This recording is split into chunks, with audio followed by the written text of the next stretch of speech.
फरियाल की जीवनी।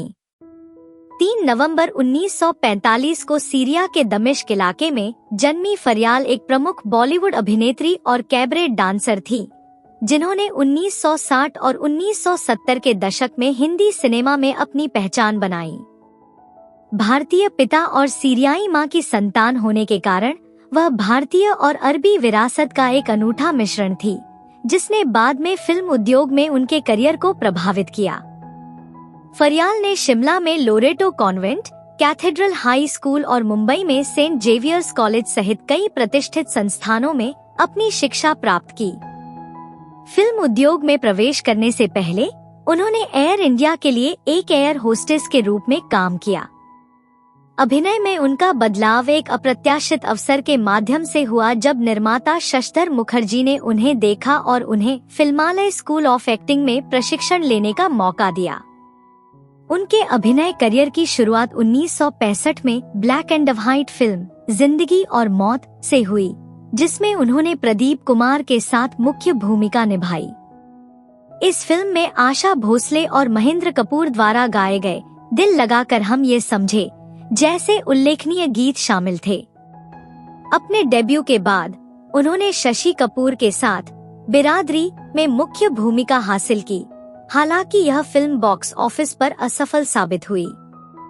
फरियाल के करियर में महत्वपूर्ण मोड़ 1967 की फिल्म ज्वेल थीफ से आया, जहां उन्होंने कैबरे डांसर जूली की भूमिका निभाई। इस प्रदर्शन ने बॉलीवुड में उनके भविष्य को महत्वपूर्ण रूप से आकार दिया, जिसके कारण उन्हें इसी तरह की भूमिकाओं के लिए कई प्रस्ताव मिले। विडंबना यह है कि अपने नृत्य के लिए प्रसिद्ध होने के बावजूद फरियाल ने 1973 के एक साक्षात्कार में खुलासा किया कि उन्होंने कभी नृत्य करना नहीं सीखा और वास्तव में उन्हें यह पसंद नहीं था। टाइपकास्ट होने के डर से शुरू में नृत्य भूमिकाएं स्वीकार करने में अनिच्छुक उन्हें अंततः एहसास हुआ कि इन भूमिकाओं को अस्वीकार करने का मतलब उन अन्य अभिनेत्रियों के लिए अवसर खोना होगा जो उन्हें लेने के लिए तैयार थी। 1970 के दशक में फरियाल कई फिल्मों में नजर आईं, जिनमें राजेश खन्ना और मुमताज के साथ सच्चा झूठा और धर्मेंद्र और वहीदा रहमान के साथ मन की आंखें में उल्लेखनीय अभिनय शामिल हैं। 1972 की फिल्म अपराध में उनकी भूमिका में एक विवादास्पद बाथटब दृश्य शामिल था, जिसने एक ग्लैमरस कलाकार के रूप में उनकी छवि को और मजबूत किया। हालांकि बाद में उन्होंने इस बात पर चिंता व्यक्त की कि इससे उनकी सार्वजनिक धारणा प्रभावित हो रही है।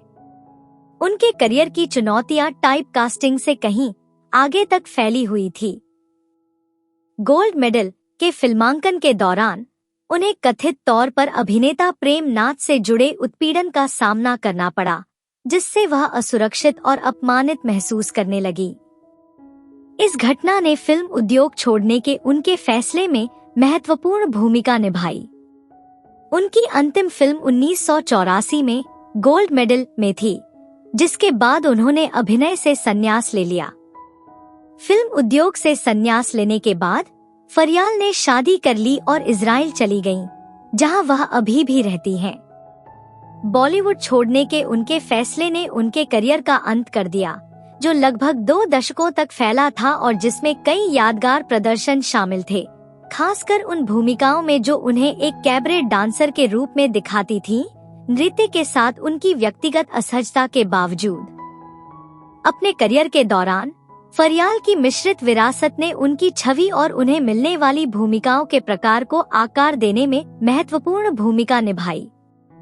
जबकि उनकी आकर्षक अपील ने उन्हें उस युग में अलग खड़ा किया जब बॉलीवुड अधिक ग्लैमरस विषयों की खोज कर रहा था, इसने टाइप कास्टिंग और अधिक विविध भूमिकाएं हासिल करने में चुनौतियों का भी सामना किया, जो उनकी अभिनय क्षमताओं की पूरी श्रृंखला को प्रदर्शित कर सकती थी।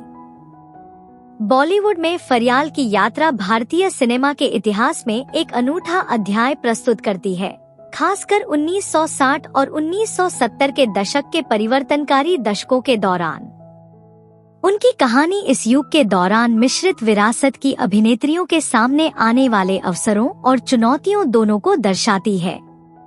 कभी भी डांसर बनने का इरादा न रखने और औपचारिक प्रशिक्षण की कमी के बावजूद वह अपने समय की सबसे प्रसिद्ध कैबरे कलाकारों में से एक बन गईं। जिस भूमिका को वह व्यक्तिगत रूप से नापसंद करती थी, उसमें उनकी सफलता की विडंबना उनकी विरासत में एक मार्मिक आयाम जोड़ती है। एक एयर होस्टेस से एक प्रसिद्ध अभिनेत्री के रूप में उनका परिवर्तन, उसके बाद इजराइल में उनकी चुपचाप सेवानिवृत्ति, मनोरंजन उद्योग में जीवन की अप्रत्याशित प्रकृति को प्रदर्शित करती है।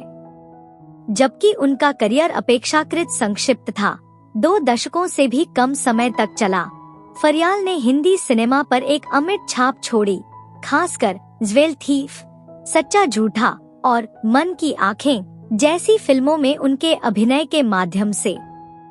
उनकी कहानी हमें याद दिलाती है कि उस दौर की फिल्म इंडस्ट्री ने किस तरह अपने कलाकारों को सम्मानित किया और किस तरह सीमित किया, और किस तरह व्यक्तिगत चुनौतियों और इंडस्ट्री के दबाव के कारण उनके होनहार करियर को छोटा कर दिया गया।